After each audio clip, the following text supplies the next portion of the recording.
سبح له ما في السماوات والأرض وهو العزيز الحكيم. بسم الله الرحمن الرحيم.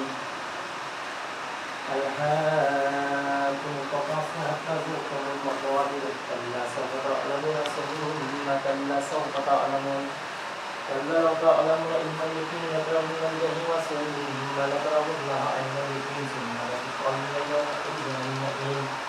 بسم الله الرحمن الرحيم. قل يا أيها الكافرون لا أعبد ما تعبدون ولا أنتم عابدون ما أعبد ولا أنا عابد ما أعبدتم ولا أنتم عابدون ما أعبد لكم دينكم ولي دين. بسم الله الرحمن الرحيم. قل هو الله